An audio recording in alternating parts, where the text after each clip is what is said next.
Stay tuned, we're going to taste the limited edition Dalwhinnie's Winter's Frost from HBO's Game of Thrones, House Stark.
Hey, and welcome back to Whiskey Quest. To all my subscribers, if you're new to the channel, my name is Antonio. In this channel I'm going to review whiskeys from all over the world. I'll add a touch of water just to see if it changes. You'll never know unless you try it.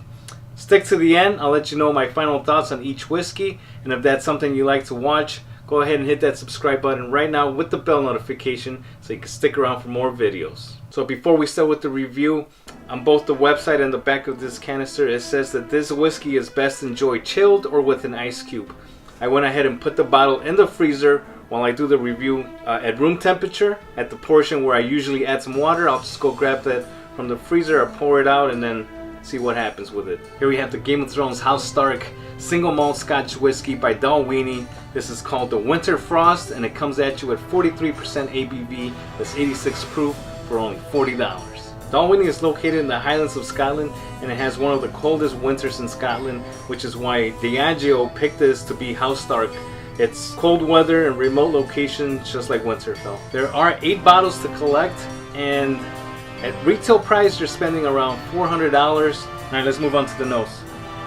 First thing I get up front is something like a pear or maybe like an apple. I'm leaning more towards the pear because it's a lot sweeter than an apple. You get the maltiness. And you really have to dig in there, but I do get hints of like caramel far in the back. Let's move on to the taste. Cheers.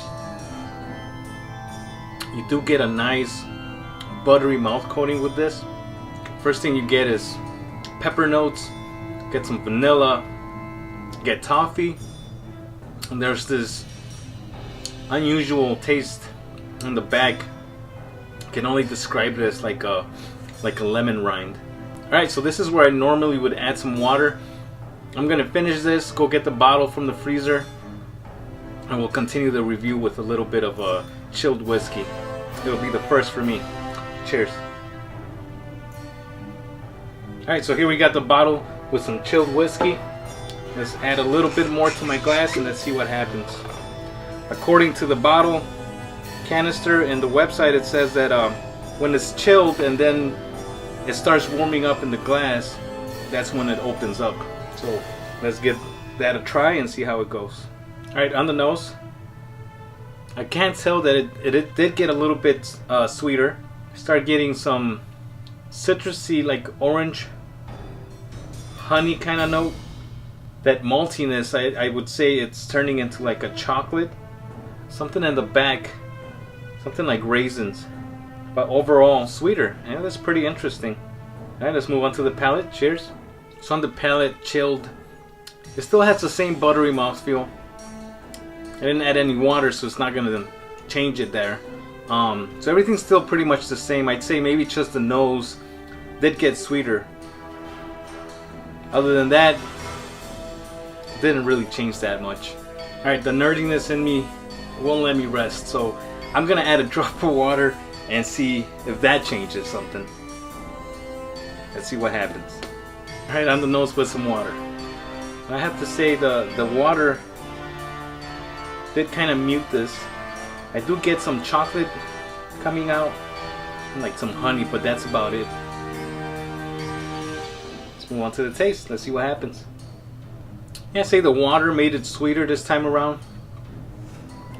Still get those pepper notes, chocolate, some caramel, silky mouthfeel, short finish.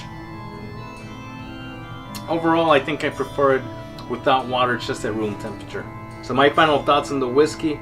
I think that for my palate, it could have been better at 45% ABV, but they made this to be approachable to everybody, and you only pay $40 for a single malt that has some really nice flavors. Even if you're not a Game of Thrones fan, I'd say go ahead and pick this up. It's only out there for a limited time, and they are going fast. Get one before it's gone, and I don't think none of them are gonna disappoint. So that's it for the review, guys. If you enjoyed this video, as always, give me a thumbs up and share with your friends. Don't forget to drop me a comment below. Are you planning on picking up any of these bottles? Let me know which one. I'm curious to know. And if you haven't subscribed yet, go ahead and hit that subscribe button right now with the bell notification so you can stick around for more videos. So this is the last video of the year for me. Unless I run into something exceptional, I'll pop in and review that really quick. But in case I don't, I want to wish everybody a Merry Christmas, Happy Holidays, have a Happy New Year. Cheers, everyone. See you next year. Bye.